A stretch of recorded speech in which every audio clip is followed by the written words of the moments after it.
katum in chun mang kaman to zing nu sin khaza cham in kahal mi ni hin na atlin ter tu boy pa na chunga na ka pek mi thla chua nak sung bi ka chau wal tha dot mi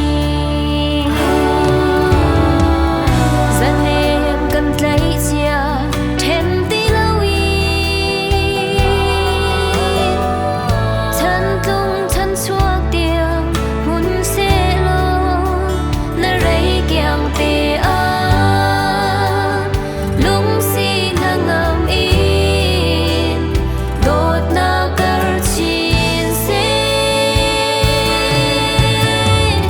kangak ta le buang rau phil tarin ka pa chang le ta chan a akadir piak tu dot ni kangai chat le lung koi chan an dim tu kalong lam ter tu wal tha na chung a ka lo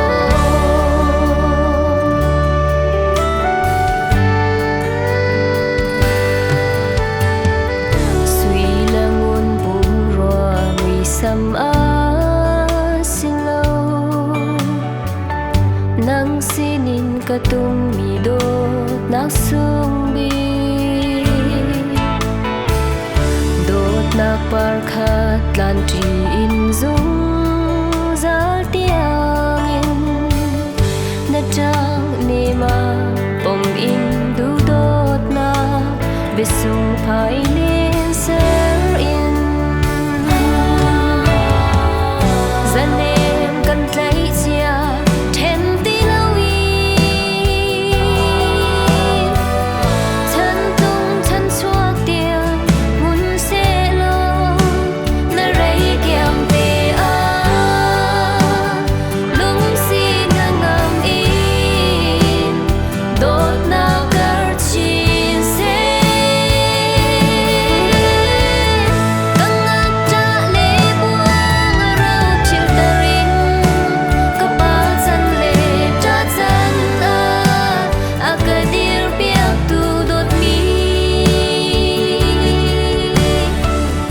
kangai chat le lung koi chan an him tu kalung lam ter tu wal tha na chung a ka lo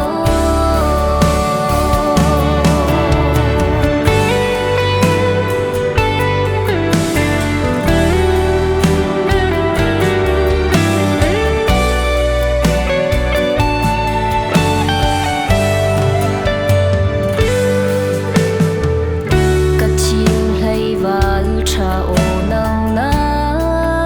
cha zum plak nu pi tha si